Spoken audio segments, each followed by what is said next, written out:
والصلاة والسلام على من لا نبي بعده. أما بعد فأعوذ بالله من الشيطان الرجيم. بسم الله الرحمن الرحيم.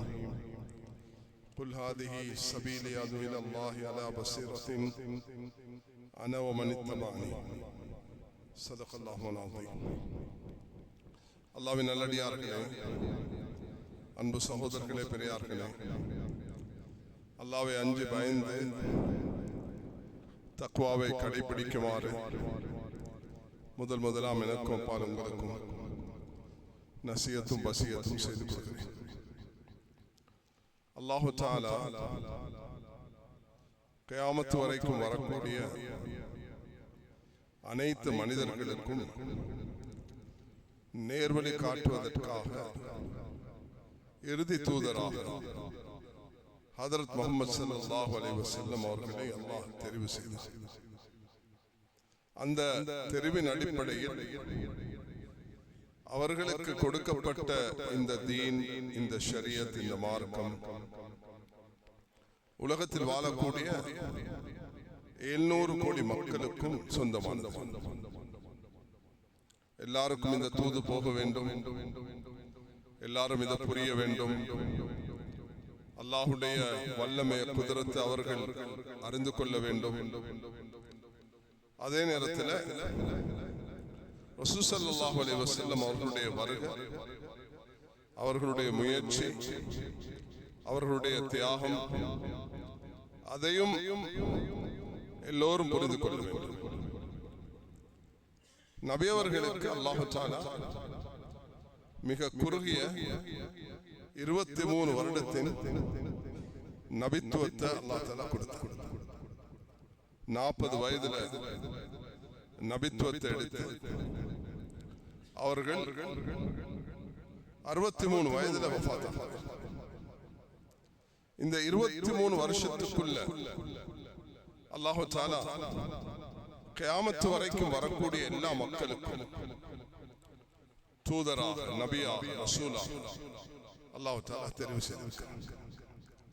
அவர்களுக்கு கொடுக்கப்பட்ட ஷரியத் மார்க்கம் அது எல்லா காலத்துக்கும் பொருத்தமானது. அதுல சில நேரம் நாங்க யோசிக்கிறது உண்டு, ஏன் இப்படி அல்லாஹ் தஆலா சொல்லி இருந்தார், நபி அவர்கள் இப்படி ஒன்று சொல்லியிருந்தார், அது கருத்து வேற்றுமை இருக்க மாட்டாது என்று மனிதர்கள் சிந்திப்பது. அப்படி இல்லை. அல்லாஹ் அதை நெருக்கடி உள்ளதாக ஆக்கியிருந்தால் மக்களுக்கு அது கஷ்டமானதாக மாறும். தொழுக அதனுடைய நேரங்கள் இன்ன ஸலாத்த கானத் அலல் முஃமினீன கிதாபம் மவ்கூதா, அதனுடைய நேரங்கள் விதிக்கப்பட்டிருக்கின்றன. யாருக்கும் நினைச்ச மாதிரி கூட்ட குறைக்க முடியாது. ஜகாத் எதுக்கு கடமையாகும், எதுக்கு கடமையாக மாட்டாது, யாருக்கு கொடுக்கணும், குர்ஆன் அதில் மிக தெளிவாக இருக்கிறது. இன்னமஸ் ஸதகாத்து லில் ஃபுகரா வல் மசாகின் என்ற குர்ஆனுடைய திருவசனம் அது வழிகாட்டுகிறது. அத்திமுல் ஹஜ்ஜ வல் உம்ரத லில்லாஹ், ஹஜ்ஜை உம்ராவை அல்லாஹ்வுக்காக நிறைவேற்றுமாறு அல்லாஹ் தஆலா கட்டளை பிறப்பிச்சிருக்கிறார். இப்ப இதுல ஒவ்வொன்றிலையும் சில சலுகைகள், இது ஃபர்து. இதுல மனிதன் நினைச்ச மாதிரி மாற்றங்கள் கொண்டா அதுல பிரச்சனை வந்துடும். அதனால நபி அவர்களே லுஹர 2ஆக சொல்லலாம், அசரையும் 2ஆக சொல்லலாம், இஷாவையும் 2ஆக சொல்லலாம். எப்ப பிரயாணத்தில் ஃபஜரை மக்ரிபையும் மாற்ற முடியாது. ஃபஜர் 2ஆகத்தான் இருக்கும், மக்ரிப் 3ஆகத்தான் இருக்கும். ஆனால் இந்த 4 ரக்காத் உள்ள 3 தொழுகைகளையும் பிரயாணத்தில் இருக்கக்கூடிய நேரத்தில் சுருக்கி சேர்த்து தொழுவதற்கு அதனுடைய நிபந்தனைகளோடு அனுமதித்தல். இந்த அனுமதியை நபி அவர்களே நடைமுறைப்படுத்தி காட்டிட்டு போனார். இதை எப்படி செய்யணும், இந்த மாதிரி செய்யணும். அதுக்கு இமாம்கள் பல விளக்கங்களை முன் வச்சிருக்காங்க. அப்ப மார்க்கம் ஷரியத்தில் வரக்கூடிய நேரத்தில் ஹஜ் அலி ஆமினா ஆதா அம்லில் அபத். யா ரசூலுல்லாஹ் இது ஒரு வருஷம் இல்லாட்டி ஒவ்வொரு வருஷமும் செய்யணும். அக்ரப் இப்னு ஹாபிஸ் ரலியல்லாஹு அன்ஹு கேட்ட கேள்விக்கு நபியோட முகமெல்லாம் சிவந்துருச்சு. இப்படியான கேள்விகள் நீங்க கேட்க கூடாது. நான் இது ஒவ்வொரு வருடமும் கட்டாயமாக இருந்தா எவ்வளவு சிரமமாக போயிருக்கும் எச்சரிக்கை. கேள்வி கேட்கணும், அது தனக்கும் பிறருக்கும் புரோஷனமானதாக. பனு இஸ்ரவேலை போல கேள்வி கேட்டால் இந்த மாடை மறுத்திருக்கலாம். ஆனால் கேள்வி அனாவசியமாக கேட்டு அவர்களையும் சிரமப்படுத்தி உம்மத்தையும் சிரமப்படுத்தி. கண்ணியமானவர்களே, கியாமத்து மட்டும் வரக்கூடிய தீன் என்ற காரணத்தினால அதுல எந்தெந்த நேரத்துக்கு எதுல மாற்றம் கொண்டு வர இயலுமோ அது ஷரியத் அனுமதிச்சிருக்கிறது. எதுல மாற்றம் கொண்டு வர முடியாதோ அதுக்கு கட்டுப்பாடு கொண்டு. ஹஜ்ஜ ஒவ்வொரு ஊருக்கும் கொரோனா வந்ததினால செஞ்சுக்கோங்க சவுதி மன்னருக்கும் சொல்லிடுறது. ஏண்டா அது ஒரு ஷிஆர். ومن يعظم شعائر الله فإنها من تقوى القلوب. அது அல்லாஹ்வுடைய அத்தாட்சி. அதுல நினைச்ச மாதிரி மாற்றங்கள் செய்ய அரஃபாவுடைய மைதானத்தை போல எல்லாரும் அரஃபாவுடைய மைதானத்தை உண்டாக்கிறாங்க. பூமி நிலம் எல்லா வசதிகளும் இருந்தாலும் யாருக்கும் அதை செய்யறதுக்கு அனுமதி இல்லை. இந்த வருஷம் பொருளாதாரத்துடைய பயங்கரமான நெருக்கடி உலகத்துக்கு 2021 இருந்து உலகத்துடைய எல்லா அவர்களுடைய சர்விங் ரிசர்வ்ஸ் எல்லாம் வெளியெடுக்க வேண்டி வந்துச்சு. அதனால இந்த முறை ஜகாத்தை கொஞ்சம் குறைச்சுக்கோங்க, அடுத்த முறை உங்களுக்கு வசதி வரும் பொழுது கொஞ்சம் கூட்டிக்கோங்க. எந்த உலகத்துல முஃப்திக்கும், எந்த ஆலிமுக்கும், எந்த இமாமுக்கும், எந்த அரசருக்கும், இஸ்லாமிய ஆட்சியாளருக்கும் சொல்றதுக்கு அனுமதி. சில அடிப்படைகள் இருக்கின்றன, அதுல மாற்றம் கொண்டு வரவே முடியும். 2 பேர் வெட்டிக்கன்ல இருந்து வந்தாங்க. வெட்டிக்கன்ல இருந்து வந்து பல கேள்விகள் கேட்டாங்க. மார்க்க சம்பந்தப்பட்ட ஃபத்வா விஷயங்கள் எல்லாம். அப்ப வெட்டிக்கன்ல போப்புக்கு கீழே இயங்கக்கூடிய ஒரு டிபார்ட்மெண்ட், அது இஸ்லாம் சம்பந்தமான ஒரு டிபார்ட்மெண்ட். எப்படி நாங்க சிசிசி என்றதின் கீழே கோஆர்டினேஷன் கோஆபரேஷன் கவுன்சில், அதுல முஸ்லிம்களுக்கு மத்தியில நாங்க எப்படி ஒற்றுமையா இருக்கிறது, பிற சமூகங்களுக்கு மத்தியில எப்படி நாங்க இந்த சகவாழ்வை கட்டி எழுப்பியது என்ற இந்த 2 அடிப்படையை வச்சிருக்கிறோம். அந்த அடிப்படையில தான் நாங்களும் செய்யறது போல அங்கிருந்து ஒரு கேள்வி கேட்டோம். எனக்கு அது பெரிய சந்தோஷத்தை ஏற்பட்டுச்சு. சொன்னாங்க, நபியுடைய காலத்துல டெஸ்ட் டியூப் பேபி என்றது இருக்குல்ல தானே, அப்ப நீங்க எப்படி இதுக்கு ஃபத்வா கொடுத்திருக்கிறீங்க? அதுல ஸ்பெஷலி அந்த வந்தவர்கள் உலகத்துடைய ஃபத்வாக்களை ரிசர்ச் பண்ணி வெட்டிக்கன்ல இருந்து வந்திருக்கிறாங்க. அப்படி ஒரு டிபார்ட்மெண்ட் அவங்கள்ட்ட இருக்கு. எப்படி நாங்க ஒரு சகோதரர் அமர்ந்திருக்கிறார், அவரை காணும் பொழுது எனக்கு ஞாபகத்துக்கு வந்தது. சில வருடங்களுக்கு முன்பு நாங்க ஒரு யூனிட்டி ஹப் என்ற ஒரு டீம் ஒன்று உண்டாக்கி அதுல சில எங்களுடைய உலமாக்கள் ப்ரொஃபஷன்கள் போட்டு எங்களுடைய உலமாக்களுக்கு பௌத்த மதத்தையும் கிறிஸ்தவ மதத்தையும் இந்து மதத்தையும் எந்தெந்த நாட்டில் நாங்கள் வாழும் பொழுது அவர்கள் அதையும் தெரிஞ்சுக்கொள்ளும் என்றதுக்காக வேண்டி நாங்க கொடுக்கிறது போல அவர்களும் வெட்டிக்கல்ல இருந்து உலகத்துல இஸ்லாம் என்ன சொல்லுது என்றதையும் பல இடத்துல அதை பத்தி ஆய்வு செய்யும். அப்ப நான் சொன்னேன், I am very happy to answer your question because our beloved Rasulullah alaihi wasallam has guided us on this regard.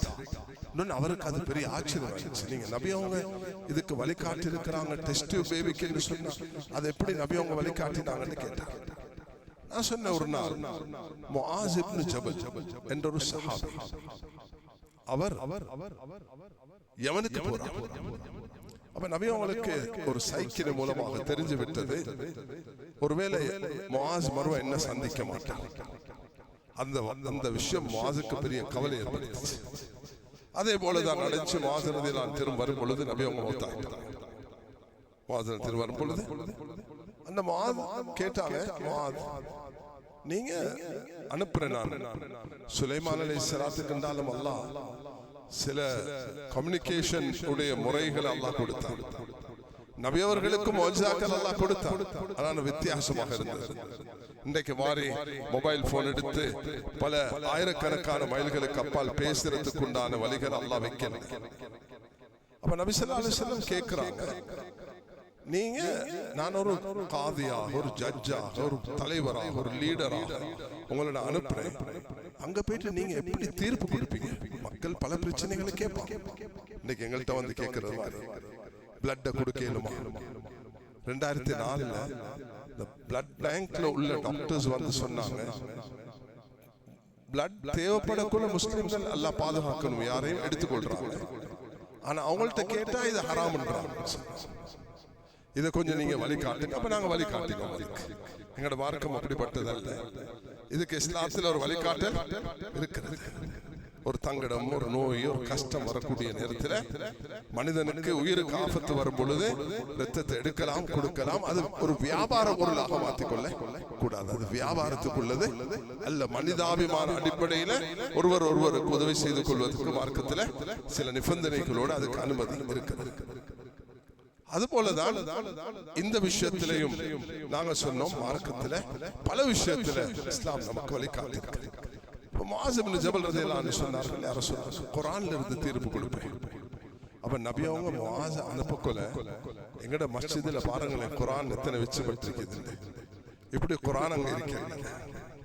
23 வருஷம் நபியுடைய அந்த கடைசி வருஷத்துல நாங்க இந்த குர்ஆனை வச்சு தீர்ப்பு கொடுங்க என்று சொல்றதுக்கு காப்பி கூட நபிக்கிற கையில இல்ல. அப்ப அவர்களுடைய ஞாபகத்தில் இருக்கிறத வச்சுதான் அவர் என்ன செய்யணும், தீர்ப்பு கொடுக்கணும். இல்லாட்டி அங்க யாரும் யமன்ல பாடமாக்கினவர்கள் இருந்து அவர்கிட்ட தான் கேட்க வேணும். அப்ப முஆஸ் ரலியல்லாஹு அன்ஹு, நான் குர்ஆன்ல இருந்து தீர்ப்பு கொடுப்பேன். ஆனா ஒரு வகையில முஆஸ் இப்னு ஜபல் என்று சொன்னா ஆலம் பில் ஹலால் வல் ஹராம், ஹலால் ஹராம் அதிகமாக தெரிஞ்சவர், ஒரு ஃபத்வாவுடைய விஷயத்துல மிக நுணுக்கமானவர். ஆனா அவர்கிட்ட நபி அவங்க கேட்கிறாங்க, நீங்க குர்ஆன் அதுக்குள்ள தீர்ப்பு காணாட்டி என்ன செய்வீங்க? அவங்க சொன்னாங்க, நான் ஹதீஸ்ல பார்ப்பேன்.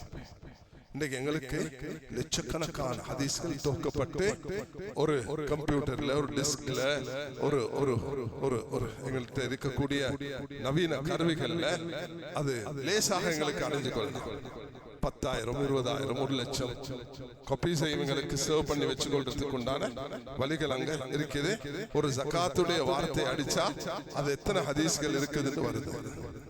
உலகத்தில் ஆக மதிக்கப்படக்கூடிய ஒரு பெரிய ஆலிம், இலங்கையோட 30 வருஷமாக தொடர்புள்ளவர்கள் ஷேக் முஃப்தி தக்கி உஸ்மானி அவர்கள் ஒரு உலகத்தில் இதுவரைக்கும் யாரும் செய்யாத ஒரு காரியத்தை செய்து கொண்டிருக்கிறார்கள் 20 வருஷம். அது என்னன்னா, எல்லா ஹதீஸ்களுக்கும் நம்பர் ஒன்று போடுகிறார்கள். அது குளோபல் நம்பராக இருக்கும். நம்பர் 1 என்று உலகத்துல யாரு சொன்னாலும் அது இன்னமல் அமாலு பின்னியாத் என்ற ஹதீஸ் தான் இருக்கும். அப்படி 15 பாகம் ஈமான்ல இருந்து ஹஜ் வரைக்கும் 15 வால்யூம்ஸ்ல அந்த புக் வெளியாக இருக்குது. அது 45 வால்யூம் வரைக்கும் போகும். அதுல பெரிய ஒரு தொகையான உலமாக்கள் இருந்து மக்கா மதீனால உலகத்தில் உள்ள எல்லா ஷேக்மார்களும் ஒன்று சேர்ந்து 20 வருஷத்துக்கு முதல் இந்த பணியை ஆரம்பிச்சு சிறப்பாக செய்து கொண்டு போகிறார்கள். அப்ப 105வது ஹதீஸ் என்று சொல்லும் பொழுது உலகத்துல இந்த குர்ஆனுடைய ஆயத்து சூரத்துல் ஃபாத்திஹாவுக்கு 77 ஆயத்துகள் இருக்கிறது போல இத்தனாவது ஆயத்தை ஓதுங்க என்று சொன்னா ஹாஃபிஸ் ஓதுறது போலதான் ஹதீஸ்லயும் அந்த நிலைமை உண்டு. இன்ஷா அல்லாஹ் தஆலா அது உருவாகும். அப்ப குளோபல் நம்பரிங் ஆஃப் ஹதீஸ். அப்ப ஹதீஸ்லயும் அந்த காலத்துல இப்படி ஒன்று இருக்கிறது. ரசூலுல்லாஹி அலைஹி வஸல்லம் சஹாபாக்கள் கிட்டத்தட்ட உமர் இப்னு அப்துல் அஸீஸ் ரஹ்மத்துல்லாஹி காலத்துக்கு பிறகுதான் இந்த ஹதீஸை கெதர் பண்ணி அதுக்கு பிறகுதான் கொஞ்சம் கொஞ்சமாக அதை உருவாக்கி, ஆனா இந்த நேரத்துல உண்ட விளங்கிக் கொள்ளணும். எல்லாரும் நினைச்சிடக்கூடாது எங்கட குர்ஆன் ஹதீஸ் அப்படி சும்மா இது ஒன்று சேர்க்க இல்லாத காரணத்தினால யார்கிட்டையும் இருக்கல என்று. அல்லாஹ் அவர்களுக்கு கொடுத்த ஆக பெரிய சொத்து தான் மெமரி பவர். அது கம்ப்யூட்டரை விடவும் சக்தி வாய்ந்த அல்லாஹ் ஞாபக சக்தியை கொடுத்திருந்தார் அவர்களுக்கு. அல்லாஹ் சுப்ஹானல்லாஹ். இமாம் புகாரி அவர்கள் இங்கு உஸ்பெகிஸ்தான் ரஷ்யாவுடைய அந்த ஒரு ஸ்டேட்ல அந்த ரீஜன்ல பிறந்தவர்கள். அவர்கள் 194 பிறந்து 252 ஹிஜ்ரில அவர்கள் வஃபாத் ஆகிறார்கள். அவர்களுக்கு மட்டும் 6 லட்சம் ஹதீஸ் 252 மௌத்தாக்கள் ஞாபகம் இருந்தது. 6 லட்சம் ஹதீஸ். ஒரு ஹதீஸ் ஒரே ஹதீஸ் தான், அதுல வார்த்தை வித்தியாசமாக கவுண்டிங் வித்தியாசம். இன்னமல் அமாலு பின்னியாத், இது ப்ளூரல் அதுவும் ப்ளூரல், அமாலும் ப்ளூரல் நியாத்தும் ப்ளூரல். இன்னமல் அமலு பின்னியா இதுவும் சிங்குலர் அப்படியும் சிங்குலர். சிங்குலர் ஆகும் நபி அவங்க ஒரு சந்தர்ப்பத்தில் சொல்லி இருக்கிறாங்க, ப்ளூரல் ஆகும் நபி அவங்க ஒரு சொல்லி இருக்கிறாங்க, இன்னமாண்ட வார்த்தையோடையும் சொல்லி இருக்கிறாங்க, இது இல்லாமலும் சொல்லி இருக்கிறாங்க. 1080 ஆசான்கள் இடத்துல இமாம் புகாரி இதை படிச்சு 1080 lecturers granted him permission to narrate hadith. 60 வயசு வாழ்ந்த அந்த ரஷ்யாவில் வாழ்ந்த இமாம் புகாரிக்கு அப்படிப்பட்ட காலம் கிடைச்சிச்சு. ஆனா அது உலகத்துல ஸ்கேட்டர்ட் ஆயிருந்துச்சு. எங்கெங்கெல்லாம் சஹாபாக்கள் இருந்தாங்களோ அதிகமானவர்கள் மக்கா மதீனால வாழ்ந்தார்கள். உதாரணமாக அபூ ஹுரைரா ரலியல்லாஹு அன்ஹு அவர்கள் எடுத்துக்கொண்டால் மதீனாலே வாழ்ந்தார்கள். அவர்கள் மிக குறைவாக பிரயாணம் செய்தார்கள். ஆனா மதீனால மஸ்ஜித் நபவில அவர்கள் நபியோடு இருந்த காலம் ஒரு 3-4 வருஷம். ஆனா அவர்களுக்கு 5374 ஹதீஸ்கள் பாடம். ஆயிஷா ரலியல்லாஹு அன்ஹா 9 வருஷமாக வாழ்ந்தார்கள். அவர்களுக்கு 2200 ஹதீஸ்கள் பாடம். அது சஹாபாக்கள் இருந்து அப்படியே கலெக்ட் ஆகி எடுக்கக்குள்ள அது ஒரு பெரிய எண்ணிக்கையாக மாறுகிறது. இப்ப நபி அவங்க கேட்டாங்க, இந்த ஹதீஸ்ல நீங்க காணாட்டி முஆஸ் நீங்க என்ன செய்வீங்க? யா ரசூலல்லாஹ், குர்ஆன்ல இருந்து ஹதீஸ்ல இருந்து ரெண்டையும் ஒன்றிணைச்சு நாங்க ஒரு ஆய்வு செய்து இதுக்கு ஒரு முடிவுக்கு வருவோம் என்பதாக ஹதரத் ரலியல்லாஹு அன்ஹு சொன்ன நேரம் நபி ஸல்லல்லாஹு அலைஹி வஸல்லம் சரியான சந்தோஷம். அல்ஹம்துலில்லாஹ், இந்த உம்மத்தில அல்லாஹ் இப்படிப்பட்ட சிறந்த அறிவாளிகளை திறமசாலிகளை அல்லாஹ் தஆலா ஏற்படுத்தி இருக்கிறார் என்பதை ஸல்லல்லாஹு அலைஹி வஸல்லம் பெரிதும் சந்தோஷப்பட்டார்கள். கண்ணியமானவர்களே, எங்கட மார்க்கம் வந்து ஷரியத் சில அடிப்படைகளோடு தங்கி இருக்கிறது. ஒன்று ரிலிஜன், இரண்டாவது ரிலிஜன் ஹியூமன் லைஃப், மூணாவது தி மைண்ட் அண்ட் இன்டெலெக்ட், நாலாவது பிரஜனி, அஞ்சாவது ப்ராப்பர்ட்டி. இந்த அஞ்சு எங்கட மார்க்கத்தில் முக்கியமானது. மார்க்கம், உயிர், அறிவு, பகுத்தறிவு, பரம்பரை, உடைமை. இந்த அஞ்சும் இஸ்லாத்துல பிரதானமானது. யாரும் ஒரு புள்ளைய வளர்க்க கொடுக்கிறேன்னு சொல்லிட்டு என்ற சகோதரிக்கு தான் நான் கொடுக்கிறேன் என்று சொல்லிட்டு அந்த சகோதரிக்கு இவர் சொல்றதுக்கு எந்த ரைட்ஸும் இல்லை. சகோதரியே, உங்களோட மாப்பிள்ளோட பேரை இந்த புள்ளைக்கு வச்சுக்கோங்க. அல்லாஹ் தஆலா குர்ஆன்ல இத கண்டிஷன், உதுஊம் லி ஆபாஹிம் அக்ஸத்தில்லாஹ், உங்களோட வாப்பட பேர் சொல்லுங்க. ஒருவர் சஹாபி அப்துல்லா, வாப்பாவும் அப்துல்லா, ஆனா அந்த வாப்பா முனாஃபிக், மகன் சஹாபி அப்துல்லா இப்னு உபை இப்னு சலூல். வாப்பாக்கும் அப்துல்லா, மகனுக்கும் அப்துல்லா. ஆனா அவருடைய பெயர் உபை இப்னு சலூல் என்று அவர் பிரபல்யமானவர். அவர் அப்துல்லா, இவர் இப்னு சலூல். இவர் ஒரு நரகவாதி, அவர் ஒரு சொர்க்கவாதி. இக்ரிமா அபூ ஜஹலுடைய மகன். இக்ரிமா ஒரு சஹாபி, அபூ ஜஹல் நபியுடைய ஃபிரௌன். அல்லாஹ் குர்ஆன்ல சொல்றான், உதுஊஹும் லி ஆபாஹிம் அக்ஸத்தில்லாஹ், வாப்பட பேர் சொல்லுங்க. மன் இன்தஸப இலா கைரி அபி ஃபகத் கஃபர், யார வாப்பா இல்லாத பேர் சொல்றாரோ அவர் காஃபிர் ஆகிவிட்டார். இந்த பாவத்தை யாரும் செய்யக்கூடாது. இஸ்லாம் மிக விரும்புது யதீம்களை வீட்டில் வளர்க்கணும் என்பது. ஆனா அதுக்காக ஃபாஸ்டரிங் செய்யலாம், அடாப்டிங் செய்யலாம். அடாப்டிங் வேற, ஃபாஸ்டரிங் வேற. தத்தெடுத்து பேரை மாற்றுவது மார்க்கத்தில் அனுமதி இல்லை. ஆனா வளர்ப்பது தாராளமான மகனுக்கு. அதுக்கு மகரமுடைய வயது வரும் பொழுது அந்த பிள்ளைக்கு சொல்லப்படும், நாங்க உங்களை இப்படிதான், உங்களோட வாப்பா இவர் தான். அது கொஞ்சம் கஷ்டம் மக்களுக்கு. இமோஷனலி மக்கள் என்ன செய்யறது, அது சொல்ல விரும்புகிறது. அதால பெரிய ஆபத்து வரும். ஒரு சஹாபி பாருங்க, கல்யாணம் முடிச்சார். மக்கள் கல்யாணம் முடிச்சுட்டு மனைவிய அவர் தொடர்றதுக்கு அல்லது துஆ ஓதுறதுக்கு சந்திக்கிறதுக்கு நகர்றார்.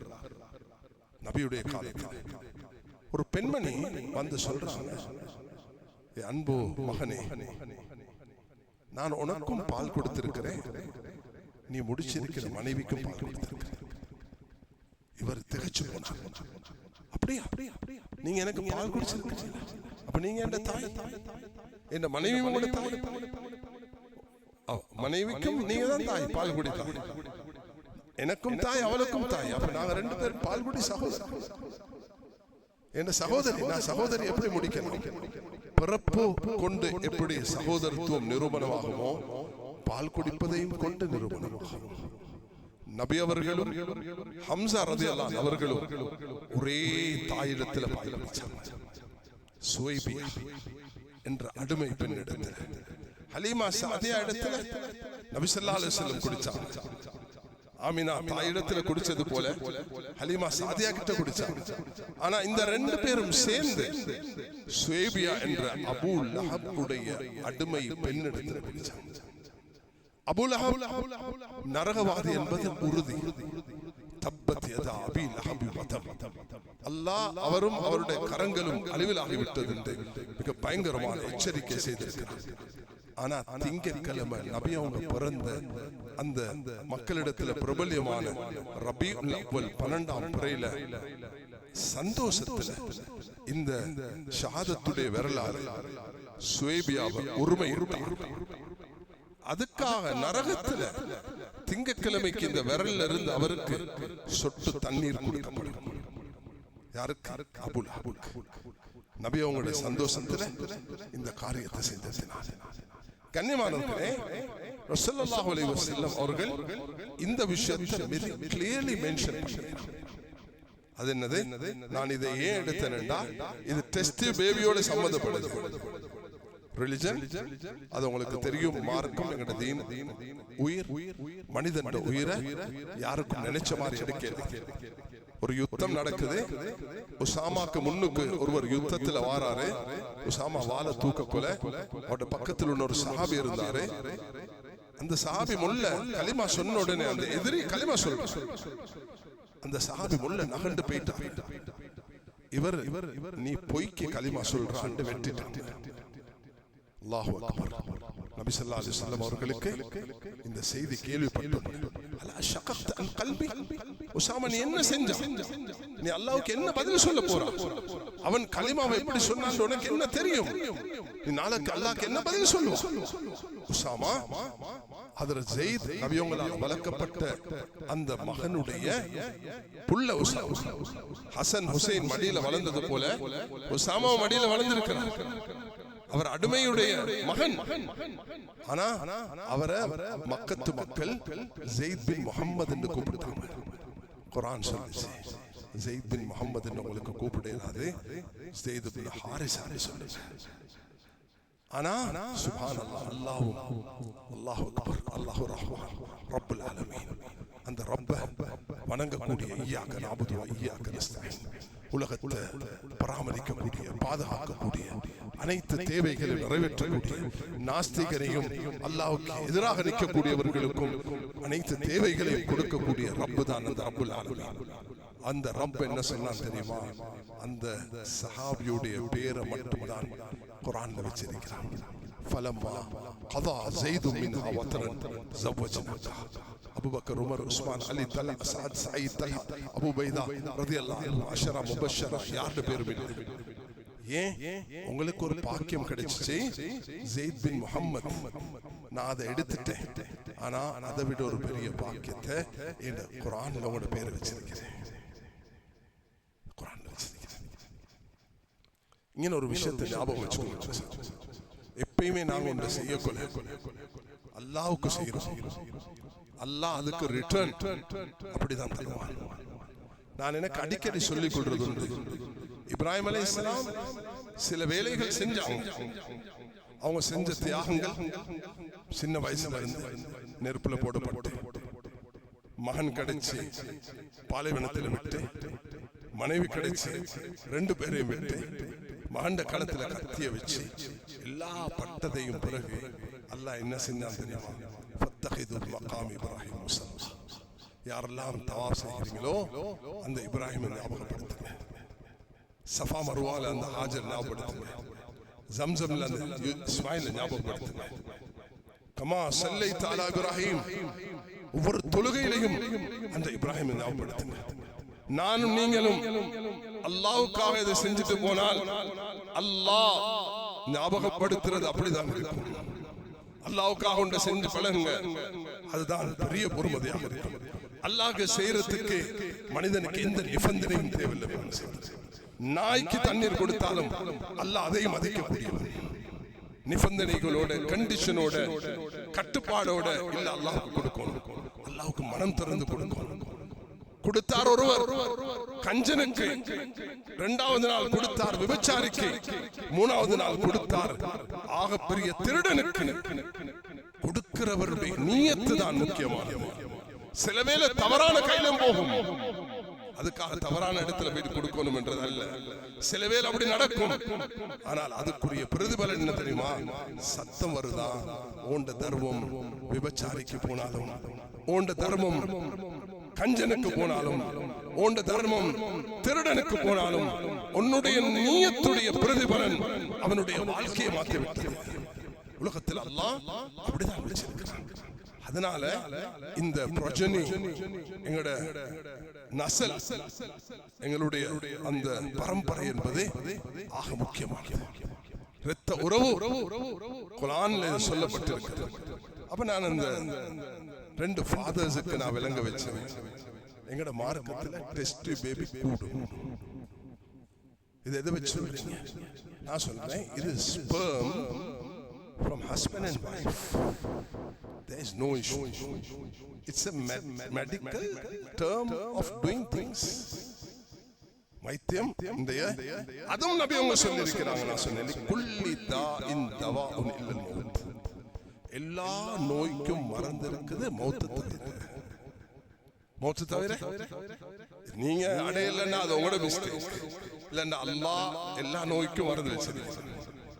அதை நீங்க கண்டுபிடிங்க. அதுல எந்த தடையும் இல்ல. ஒரு காலத்துல இன்சுலின் யூஸ் பண்ண போல அது போக் எலிமெண்ட்ஸ் இல்லாம பாவிக்கிறது. இப்ப அது மாறிடுச்சு. அந்த நேரத்துல உலமாக்கள்கிட்ட கேட்க போல வேறொரு வழி இல்லாட்டி அதை பாவிங்கன்னு சொன்னாங்க. அதுவும் குர்ஆன் ஹதீஸ் வழி காட்டப்பட்டிருக்கு. குர்ஆன் அதுக்கும் வழி காட்டுகிறது. அதே போல இதுக்கு கணவன் மனைவியுடைய அந்த ஸ்பெர்ம் எடுத்து அது உருவாக்கப்பட்டால் அது அனுமதிக்கப்படும். அது இல்லாம கணவன் மனைவியுடைய ஸ்பெர்ம் எடுத்து வேறொரு தாயுடைய வயிற்றுல வளர்க்க வச்சீங்கன்னா அது ஹராம் ஆயிரும். வேறொருவருடைய இந்திரியத்தை இன்னொரு கணவனோட செஞ்சா அது எப்படி ஒரு பிறந்த பிள்ளையுடைய வாப்பட பேரை மாத்தேலாதோ இந்திரியத்தையும் மாத்தேலாது. Very serious. கண்ணியமானவர்களே, 1400 வருஷத்துக்கு பிறகு ஆகாயத்துல பறந்து கொண்டிருக்கக்கூடிய விமானத்துல தொலை ஏழுமா ஏலாதா என்று கேட்ட நேரத்திலையும் உலமாக்கள் அதுக்கும் வழிகாட்டினாங்க. மனிதன் என்னென்ன வழியில உலகத்துல போய்கொண்டிருப்பானோ அது எல்லாத்துக்கும் நபி அவர்களால் வழிகாட்டப்பட்டிருக்கிறது. அதனால் இந்த அடிப்படையை வச்சுதான் இறுதி தூதராக அல்லாஹ் தஆலா எங்களுக்கு ரசூலுல்லாஹி ஸல்லல்லாஹு அலைஹி வஸல்லம் அவர்களை தந்திருக்கிறார். அவர்களுடைய சில சிறப்பம்சங்கள் இந்த மாதம் ரபியுல் அவ்வலுடைய மாதம். பலரும் எங்கள்கிட்ட வேண்டிக் கொண்டாங்க, நாளைக்கு எலெக்ஷன் வரப்போகுது, என்ன சரி மக்களுக்கு சொல்லுங்களேன்.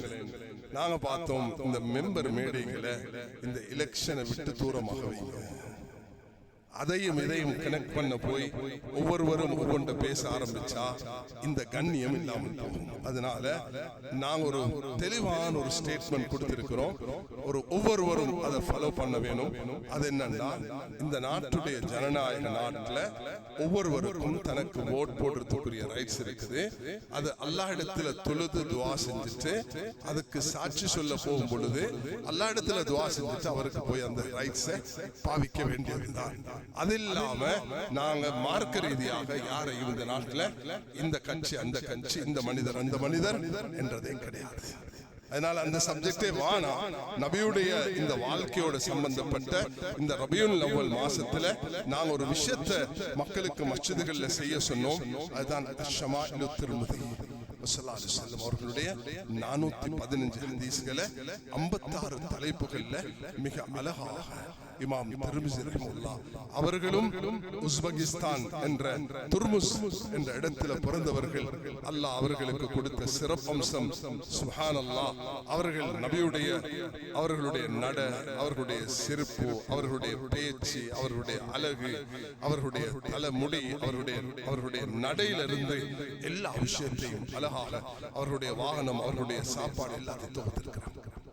கண்ணியமானவர்கள், நான் சில விஷயங்களை சொல்லி முடிக்க போகிறேன். ரசூலுல்லாஹி அலைஹி வஸல்லம் அவர்கள் நான் முதல் கட்டத்தில் சொன்னது மேலான சகோதரர்களே, இந்த தீன் உலகத்தில் உள்ளது. அதனால உலகத்தில் எல்லா காலத்திலையும் எங்களுக்கு தீர்ப்பு கிடைக்கும். படிச்ச வாலிபர்களுக்கு நான் டார்கெட் பண்ணி பகுத்தறிவு உள்ள நல்ல இன்டெலெக்ட் உள்ள மக்களுக்கு ஒரு தலைப்பாக தான் அதை எடுத்து கொஞ்சம் அதுல நான் என்னுடைய தலைப்புல ஒரு பகுதியை உங்களுக்கு நான் விளங்க வைக்க முயற்சி செய்தேன். அதுதான் எல்லா காலத்துக்கும் பொருத்தமான ஒரு தீனை தான் அல்லாஹ் எங்களுக்கு தந்திருக்கிறான். ஏன்னா அல்லாஹ் சொல்கிறான், வமா அர்ஸல்னாக இல்லா ரஹ்மத்தல் லில் ஆலமீன். உலகத்துக்குள்ள நபியாக உங்களை அனுப்பியிருக்கிறோம். அவர்கள் உலகத்தில் வாழக்கூடிய அனைவர்களுக்கும் கியாமத் வரைக்கும், கடைசி மனிதன் உலகத்தில் இருக்கும் வரைக்கும் அவர்கள் நபியாக இருப்பார்கள். அப்ப எல்லாருடைய பிரச்சனைக்கும் அங்கு தீர்வு கிடைச்சு கொண்டே தான் இருக்கும். என்னதான் நீங்க பிரச்சனைகளை முன் வச்சாலும் அதுக்கு நாங்க தீர்ப்பு கொடுத்து கொண்டே தான் இருப்போம். இந்த ஆபரேஷன் செஞ்சா என்ன செய்யணும், இந்த டென்டிஸ்ட் கேட்கிறாரு நான் என்ன செய்யணும், நான் கண்ணுடைய இந்த கரினாவை மாற்றணும் நான் என்ன செய்யணும், இந்த கிட்னியை டிரான்ஸ்ஃபர் பண்ண என்ன செய்யணும், நான் பிளட்டை கொடுக்கணும் என்ன செய்யணும், எனக்கு இப்படி ஒரு ஆபரேஷன் இருக்குது. எல்லாத்துக்கும் மார்க்கத்தில் தீர்ப்பு இருக்குது, வழிகாட்டு. அதனாலதான் குர்ஆன் சொல்லுது, ஃபஸ்அலு அலா திக்ரி இன் குன்தும் லா தஅலமூன். நீங்க அறிஞ்ச உலமாக்களிடத்துல தகுந்தவர்களிடம் போய் கேட்டுக்கொள்ளுங்க. இலங்கைக்கு கிடைச்சிருக்கிற ஆகப்பெரிய நியமத்து தான் ஜமியத்துல் உலமாவுடைய ஃபத்வா. அந்த ஃபத்வாவுடைய 56 பேர் இந்த நாட்டில் உள்ள professionals, doctors, PhD holders, masters செஞ்ச ஃபத்வா செஞ்ச இந்த நாட்டில் உள்ள முக்கியமான 56 பேர் இருந்து ஒவ்வொன்றையும் மிக ஆய்வு செஞ்சு ரிசர்ச் பண்ணி மிக நுணுக்கமாக பார்த்துதான் எந்த ஒரு விஷயத்தையும் அவர்கள் வெளியிடுவார்கள். அது இண்டிவிஜுவல் ஒரு தலைவருடைய, அது உப தலைவருடைய ஒரு ஃபத்வாவாக இருக்க மாட்டாது. அது எல்லாரும் சேர்ந்து வெளியாகக்கூடியதாக இருக்கும். அது ஒரு நாட்டுடைய அது லீடர்ஷிப்புக்கு, ஒரு நாட்டுடைய ஒற்றுமைக்கு அது காரணமாக இருக்கிறது. என்ன இந்த காலத்துல கூகுள் ஃபத்வாக்கள் இல்லாம அல்ஹம்துலில்லாஹ் யுனானிமஸ்லி அக்செப்டட் உலமாக்கள் இருந்து கொண்ட வழிகாட்டும் பொழுது அது ஒரு சேஃபாக இருக்கும். அது ஒரு சேஃப். இரண்டாவது, ரசூல் ஸல்லல்லாஹு அலைஹி வஸல்லம் இறுதி நபியாக வந்தார்கள். அவர்களுடைய வாழ்க்கையை பார்த்தீங்கன்னா அதுல 3 சைடு இருக்குது. ஒன்று அவர்களுடைய தலை முடியிலிருந்து கால் நகம் வரைக்கும் அல்லாஹ் மிக அழகானவர்களாக அவர்கள் படைத்திருந்தார். யூசுப் அலைஹிஸ்ஸலாத்துடைய அந்த அழகை கண்டவர்கள் கையை வெட்டி கொண்டார்கள். நபியுடைய அழகை கண்டிருந்தா நெஞ்ச பொழுந்திருப்பார்கள் சொன்னார். இரண்டாவது, உள்ளத்தால பரிசுத்தமாக இருந்தார்கள். ஜிப்ரீல் அலைஹிஸ்ஸலாம் அவர்களை மேராஜுக்கு கொண்டு போறதுக்கு புகாரியுடைய அது சாப்டர் ஆஃப் ஸலா அதுல வரக்கூடிய முதல் ஹதீஸை மிக விரிவாக இமாம் புகாரி பதிவு செய்திருக்கிறார்கள்.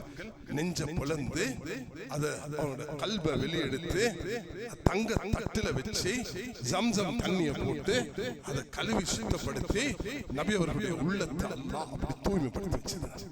மூன்றாவது, அவர்களுடைய அமல். சுப்ஹானல்லாஹ், எதை சொல்லுவார்கள் அதை செய்வார்கள். சஹாபாக்கள் பௌத்த காட்டுறாங்க, 2 கல்லை கட்டு, ஒரு கல்லை கட்டி இருக்கிறோம். நபியவங்க வைத்த காட்டுறாங்க, 2 கல்லை கட்டி இருக்கிறோம். அது பிராக்டிகலி சாத்தியமில்லாத ஒன்றை செய்ய சாத்தியமானதை செஞ்சாங்க. பாருங்க, தவாப் செய்யக்குள்ள ஒட்டகத்தில் ஏறி தவாப் செஞ்சாங்க. தாஃப் அலா பஈரிஹி. யாரும் அன்றைக்கு நினைச்சு பார்க்கல, ஆனா இன்றைக்கு அதை நினைச்சு பார்க்கலாம். இன்றைக்கு கீழே கால் படாம first floor, second floor, third ஃப்ளோர்ல தவாப் செய்யறாங்க. சிலருக்கு இன்றைக்கு சின்ன பைக் மாதிரியும் டுக் டுக் மாதிரியும், சிலது இப்ப பெரிய 8 பேர் போறதுக்கும் இப்ப மத்தாப் சைல மேல செய்திருக்கிறாங்க. அப்ப நபி அவங்க கீழே கால்ல நடந்து போயிருந்தா இது செய்யறதுக்கு பெரிய ஒரு சோதனையாக மாறி இருக்கும். மத்தாஃப்ல கீழே மட்டும் தவாப் செஞ்சு இந்த 30 லட்சம் மக்களும் தவாப் செஞ்சு கொள்ள கஷ்டம். அதுவும் ஹனஃபி மதப்ல தவாஃபுல் இஃபாதாவை 12க்கு முத செஞ்சாங்க. ஷாஃபி மதப்ல கொஞ்சம் இடப்பாடு இருந்தாலும் அது ஒரு பெரிய சுமையாக உலகத்தில் மாறி இருக்கும். மேலான சாதர்களே, ரசூலுல்லாஹி ஸல்லல்லாஹு அலைஹி வஸல்லம் எப்பயும் ஒரு நீண்ட பார்வை பார்த்து, உள்ளத்தாலும் தூய்மை, தோற்றத்தாலும் அழகு, அமலாலும் உம்மத்துக்கு லேச நபி அவர்கள் காட்டிட்டு போனார். அவர்களுடைய நான் ஒரு 7 விஷயத்தை தொகுத்திருக்கிறேன். ஒன்று, நபி அவர்கள் இஸ்லாத்தில் தூதர், கியாமத் வரைக்கும் எங்கள் மீது கடமையாக இருக்கிறார். அதுக்கு தான் நான் ஓதின சூரத் யூசுஃபுடைய திருவசனம், குல் ஹாதிஹி சபீலி அது இலல்லாஹி அலா பஸீரத்தின் அன வ மன் தபஅனி. இந்த தூதர் ஒவ்வொருவரும், நானும் என்னை பின்பற்றக்கூடிய ஒவ்வொருவரும் இதை சுமந்து தான் ஆக வேண்டும் என்று அல்லாஹ்வுடைய தூதர் ஸல்லல்லாஹு அலைஹி வஸல்லம் சொல்லியிருக்கிறார்கள். இரண்டாவது, சொன்னதை செய்து காட்டினார்கள். மூணாவது, ஜாமிஅத், பன்முக ஆளும் இருந்தது. அவர்கள் ஒரு தலைவராக பார்க்கலாம், ஒரு இமாமாக பார்க்கலாம், ஒரு போர் வீரராக பார்க்கலாம், ஒரு சிறந்த கணவனாக பார்க்கலாம். சுப்ஹானல்லாஹ், அவர்களுடைய வாழ்க்கை அது அப்படிப்பட்டதாக இருக்கும். இமாமத் செய்யக்குள்ள யாரு இமாமத் செய்றீங்களோ கொஞ்சம் சுன்னத்தான முறையில ஓதி தொழுதுக்குங்க. உங்களோட தக்வாவை வச்சு ஓத போகாதீங்க. நான் என் தக்வாவை வச்சு ஓதினத்தை என் மனைவி ஆயிஷா கேட்கிறாங்க, நீங்க ஏன் இவ்வளவு கால் வீங்குற அளவுக்கு ஓதுறீங்க? அத நான் என் தக்வாவை உங்களுக்கு காட்ட வரல. உங்களுக்கு நான் இமாமத் செய்யும் பொழுது எனக்கு பின்னுக்கு இருக்கக்கூடிய வயோதிபர்கள், நோயாளிகள், அதுக்காக அதர சொன்னத்தினால நாளையிலிருந்து இன்னாத்தை நான் கல்கௌசரையும் சூரத்துல் இக்லாஸையும் ஓதுங்க என்று சொல்லி நான் என் வார்த்தையை நீங்க பார்த்துக் கொள்ளணும். நபி அவங்க காட்டி தந்த சுன்னத்தான சூறாக்களை ஓதி தொழணுமே தவிர அதுக்காக தராவில கியாமுல் லைல் ஓதுன மாதிரி சூரத்துல் பக்கரா எல்லாம் ஓத போகக்கூடாது. எந்தெந்த ஆயத்துகள் சூரத்துகள் ஓதணும் என்று சொல்லப்பட்டிருக்கிறதோ அந்த முறையில நாங்கள் அதை கடைபிடிக்கிறோம். ஆக நபி அவங்க பன்முல ஆளும், சுப்ஹானல்லாஹ், எதில் எடுத்தாலும் அவர்களை சிறப்பானவர்களாக ஒரு 9 மனைமார்களை வச்சு கொண்டு சொல்கிறார்கள், நான் என் மனைமார்கள் சிறந்த கணவன், உங்கள சிறந்தவர் உங்களோட மனைவிக்கு சிறந்தவர். ஆனால் நான் மனைமார்கள் இவ்வளவு வச்சு அவர்களுக்கு எவ்வளவு தைரியம் இருக்கு சொல்றது. அவர்களுக்கு என்ன அவருடைய ஹக்க நிறைவேற்று. 9 மனைமாரும் பக்கம் பக்கம் இருந்தாங்க. அசருக்கு பிறகு 9 பேரையும் சந்திப்பாங்க. ஆனா அன்றைக்கு இரவு ஒரு மனைவியோட தான் கழிப்பாங்க, ஒரு மனைவியோட கழிப்பாங்க. கடைசி சக்கராத் வரக்குள்ள மனைமார்கள் 8 பேரும் விளங்கி கொண்டாங்க, எங்கட ரசூல் அவர்களுக்கு ஆயிஷா நாயகியோடு இருக்கிறது தான் விருப்பம், நாங்க இதை விட்டு கொடுக்கிறோம் என்று 8 பேர் விட்டு கொடுத்து அங்க படுக்க வச்சாங்க. ஆயிஷா ரலியல்லாஹு அன்ஹா சொல்றாங்க, என் நெஞ்சில சாஞ்ச நிலைமையில என் தம்பி அப்துல் ரஹ்மான் சகோதரர் அவருடைய கையில இருந்த மிஸ்வாக் அதை நபி அவங்க சக்கராத்துல பார்த்தாங்க. நான் இதை எடுத்து வாயில வச்சு மெண்டு அந்த ஈரத்தை நான் நபியில வாயில தேய்ச்சி கொண்டிருக்கும் போல நபியுடைய ரூஹ் பிரிகிறது. என் நெஞ்சில சாஞ்சி நாம் மிஸ்வாக செய்ய அவர்களுடைய தொண்டையில அந்த யஹூதி பெண்மணி ஆட்டரச்சில விஷத்தை போட்டு கொடுத்து அதனுடைய தாக்கத்தையும் நான் கண்டேன் என்று ஆயிஷா. அப்ப உலகத்துக்கு ரஹ்மத், அந்த இவதான் என்ன கொல்றதுக்கு திட்டம் போட்டால் என்ற பெண் சூனியமாக இருந்தாலும் சரி, அது நஞ்சாக இருந்தாலும் சரி, அவர்களையும் மன்னிச்சுட்டாங்க. மன்னிப்பு என்பது அப்படிப்பட்ட நபியுடைய தன்மை. அதே நேரத்தில் அவர்கள் எல்லா விஷயத்திலையும் மிக பூர்த்தியானவர்களாக, சுப்ஹானல்லாஹ், அந்த 100 பேர் எழுதின அந்த எழுத்தாளர் சொல்றார், நான் ஒரு கிறிஸ்டியன், ஆனா எனக்கு கிறிஸ்டியனை தான் ஜீசஸ் தான் முதலாவது போட பார்த்தேன், ஆனா என்னால முடியல. அந்த அளவுக்கு சம்பூர்ணமானவர் நபி அவர் தான். அதனால ஃபர்ஸ்ட் பிளேஸ் நான் கொடுக்கிறேன்னு சொல்றார். கண்ணியமானவர்களே, அந்த அளவுக்கு அந்நியர்கள் கூட இந்த உண்மையை ஏற்றுக்கொண்டிருக்கிறார். உலகத்துல இன்றைக்கு வரலாறு படிச்ச ஒரு நபிதான் எங்களுடைய நபி. அதே நேரம் அவர்கள் ஒரு ஊருக்கு ஒரு நாட்டுக்கு சொந்தமானவர்கள் அல்ல, அரபிகளுக்கு மட்டும் சொந்தமானவர்கள் அல்ல, உலகத்துக்கு சொந்தமானவர்கள். அதனால தான் மேலான சகோதரர்களே, இன்றைக்கு இவ்வளவு அடிச்சும் இஸ்லாத்துக்கும், இஸ்லாம் வளரக்கூடிய மார்க்கமாக 3-4 முஸ்லிம்கள் வாழக்கூடிய நிலைமையை அல்லாஹ் தந்திருக்கிறார். அதனால நான் நீங்களும் அல்லாஹு தஆலா நமக்கு தந்த எல்லா காலத்துக்கும் பொருத்தமான இந்த தீனை மிக இறுதியாக தந்த ரசூலுல்லாஹி ஸல்லல்லாஹு அலைஹி வஸல்லம் அவர்களுடைய வாழ்க்கையை பின்பற்றி, நான் கடைசியாக இங்க ஓதின ஜும்மா குத்பா எனக்கு ஞாபகத்துக்கு வருது. அது என்னன்னா, நான் 4 சூரத்துகளை தலைப்பாக வச்சு ஓதினேன்.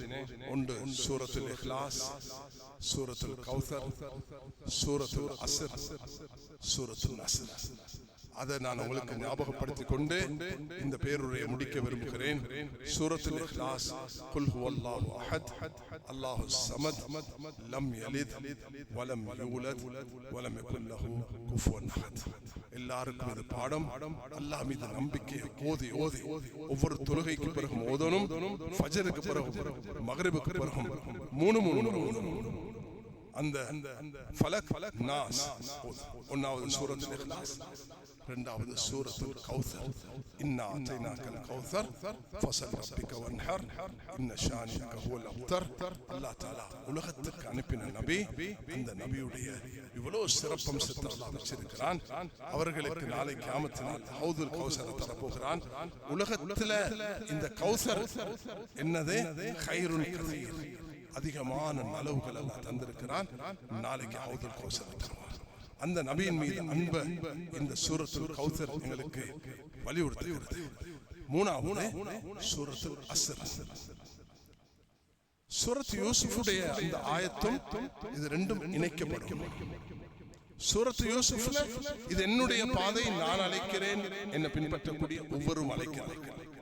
அதுக்கு விளக்கம் தான் சூரத்துல் அஸ்ர். அல் குர்ஆன் முஃபஸ்ஸிர் பாதவா, குர்ஆன் ஒன்று கொண்டு தஃப்சீராக இருக்கும். சூரத்துல் அஸ்ர் இமாம் ஷாஃபி சொல்றாங்க, நபிக்கு வேற ஒண்ணும் இல்லாமல் இது மட்டும் இறங்கியிருந்தாலும் போதுமாக இருந்திருக்கும். அல்லாஹ் ஈமான், நல்லமல்கள், ஒவ்வொருவரும் அல்லாஹ்வுடைய தீன மற்றவர்களுக்கு வசியத் செய்வது, ஹக்க போதிக்கிறது, சபர போதிக்கிறது. நாலாவது அல்லாஹ் செய்வான், இதா ஜா நஸ்ருல்லாஹி வல் ஃபத் வரஅய்தன் நாஸ யதுகுலூன ஃபீ தீனில்லாஹி அஃவாஜா. மக்களே, அல்லாஹ்வின் நல்லடியார்களே, இந்த சூரத்துல் அஸ்ர் அதுல 2 விஷயம். ஒன்று அல்லாஹ்க்கு ஷுக்ர், இரண்டாவது இஸ்திக்ஃபார். இன்னைக்கு நானும் நீங்களும் இந்த நாட்டுக்கு ஒரு நிம்மதி வர, நான் எடுத்துக்கொண்ட தலைப்பை உங்களோட வீட்டுக்கு கொண்டு போயிட்டு மனைவி மக்களுக்கு சொல்லுங்க. 3 விஷயத்தை சொல்லியிருக்கிறேன். ஒன்னாவது, இந்த தீன் வெரி ஃபிளெக்சிபிள், எல்லா காலத்துக்கும். அன்றைக்கு சொன்ன சட்டம் அது வெட்டிக்கன்ல இல்ல, அதுக்கு மேல இருந்து யார் வந்தாலும் அவர்களுக்கு நாங்கள் வழிகாட்டுவோம். ரசூலுல்லாஹி அலைஹி வஸல்லம் சொன்னாங்க, முஆஸ், அந்த முஆஸுடைய சம்பவத்துல எல்லா தீர்ப்பும் தங்கி இருக்கிறது. ஒன்னாவது விஷயம். இரண்டாவது, நபி அவர்கள் தோற்றத்தாலும் உள்ளத்தாலும் செயலாலும் அழகானவர்கள். மூணாவது, நபி அவர்களுடைய தூதை மிக 7 தலைப்புகள்ல நான் வடிவமைச்சிருக்கிறேன். நபி அவர்கள் எப்படிப்பட்டவர்கள் என்பதை அதை விளங்கிக் கொள்றதுக்கு இறுதியாக சென்ற முறை செஞ்ச குத்பா தான் இந்த 4 சூரத்துகள். இந்த 4 சூரத்துகளும் எங்களோட வாழ்க்கையில வரணும். நாங்க இந்த வாழ்க்கையில இந்த சூரத்துகள் எடுத்துக்கொள்ளணும். சூரத்துல் இக்லாஸ், சூரத்துல் கௌசர், சூரத்துல் அஸ்ர், சூரத்துல் அஸ்ர். சூரத்துல் அஸ்ர் வல் அஸ்ர் இன்னல் இன்சான லஃபீ ഖുസ്ർ இல்லல்லதீன ஆமனு வஅமிலு ஸாலிஹாத் வதவாஸவ் பில் ஹக்கி வதவாஸவ் பிஸ் ஸப்ர். எல்லாரும் நஷ்டத்துல. அல்லாஹ் சொல்லல முஸ்லிம்கள் மட்டும், உலகத்துல வாழக்கூடிய 700 கோடி மக்களும் நஷ்டத்துல. ஈமான் கொண்டு நல்லமல்கள் செஞ்சு நல்லதை போதிச்சு பொறுமையை போதிக்கக்கூடியவர்களை தவிர. அதனால் இது ஒவ்வொரு முஸ்லிமுடைய கடமை. அல்லாஹ் இந்த ரபீயுல் அவ்வல் மாசம் ஸல்லல்லாஹு அலைஹி வஸல்லம் அவர்கள் ஹிஜ்ரத் செஞ்ச மாதம், ஸல்லல்லாஹு அலைஹி வஸல்லம் அவர்கள் பிறந்த மாதம், அபூபக்கர் ரலியல்லாஹு அன்ஹு அவர்கள் கிலாஃபத்தை பொறுப்பெடுத்த மாதம், ஸல்லல்லாஹு அலைஹி வஸல்லம் அவர்கள் மௌத்தாகிய மாதம்.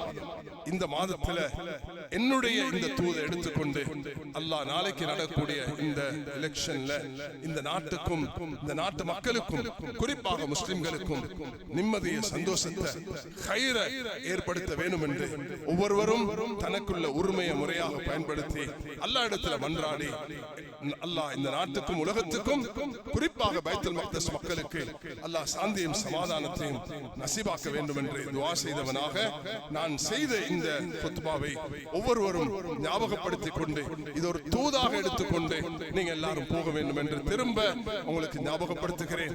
உலகத்துக்குள்ள தூது. அதே நேரத்தில் ஸல்லல்லாஹு அலைஹி வஸல்லம் அவர்கள் உள்ளத்தாலும் தோற்றத்தாலும் அமலாலும் சிறப்பானவர்கள். அவருடைய வாழ்க்கை என்பது அது நடைமுறைப்படுத்தி வரலாறை படைத்து உலகத்துக்கு தூதாக வந்தவர்கள். அதனுடைய சாரம்சம் இந்த 4 சூறாக்கள் சொல்லப்பட்டிருக்கின்றன. இந்த 4 சூறாவையும் எங்களுடைய வாழ்க்கையில் எடுத்து நடக்க வல்ல அல்லாஹ் நீ கிருபை செய்வாயாக. யா அல்லாஹ் எங்களுடைய தப்பு தவறுகளை மன்னிப்பாயாக. உண்மையான ஈமானுடன் வாழ்ந்து உண்மையான ஈமானுடன் மரணிக்க கிருபை செய்வாயாக. மறைமுகமான உதவியை எங்களுடைய வாழ்க்கையில் தந்தருவாயாக. சிறப்பான இறுதி தூதராக வந்த முஹம்மது முஸ்தபா ஸல்லல்லாஹு அலைஹி வஸல்லம் அவர்களுடைய வாழ்க்கையை பின்பற்றி மரணிக்கக்கூடிய பாக்கியத்தை எம் அனைவர்களுக்கும் தருவாயாக. வாஹிர் தஅவானா الحمد لله الحمد لله نحمده ونستعينه ونؤمن به ونتوكل عليه ونعوذ بالله من شرور أنفسنا ومن سيئات أعمالنا من يهد الله فلا مضل له ومن يضلل فلا هادي له وأشهد أن لا إله إلا الله وحده لا شريك له وأشهد أن محمدا عبده ورسوله صلى الله على حبيبنا وشفينا مولانا محمد النبي الأمي وعلى آله وصحبه وسلم. أما بعد فيا أيها الناس وحدوا الله فإن التوحيد رأس الطاعات واتقوا الله فإن التقوى ملاك الحسنات. عليكم بالسنة فإن السنة تعدل الطاعة ومن أطاع الله ورسوله فقد رشد واهتدى. قال الله سبحانه وتعالى قل هذه سبيلي أدعو إلى الله على بصيرة أنا ومن اتبعني. بارك الله لنا ولكم في القرآن العظيم ونفعنا وإياكم إلى ذكر حكيم وأستغفر الله سائر المسلمين فاستغفروا ربك اللهم صل يا رب يا رب.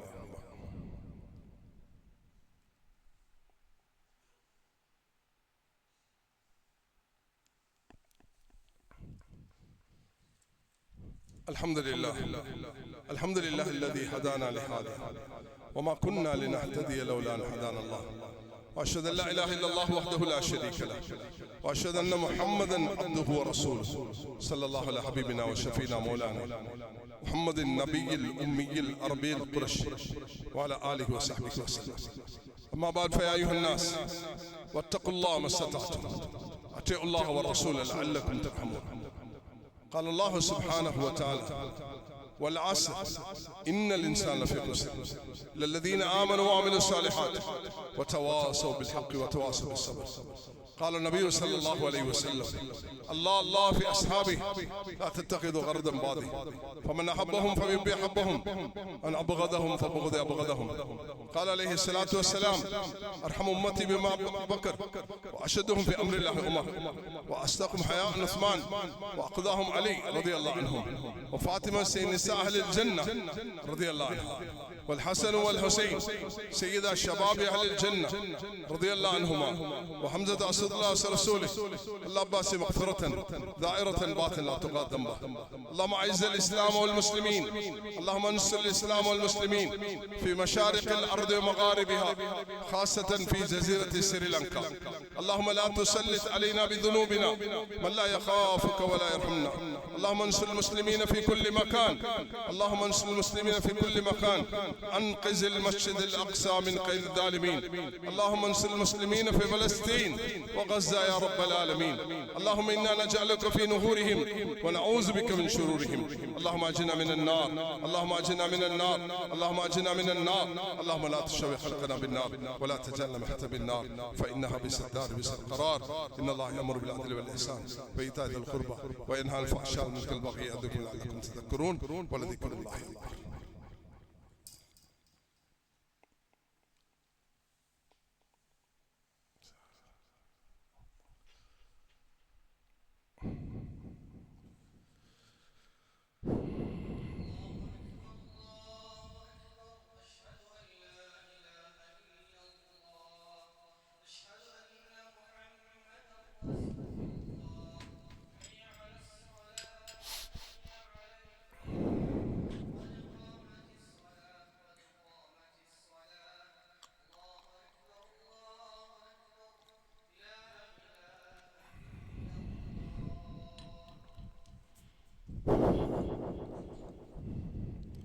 استووا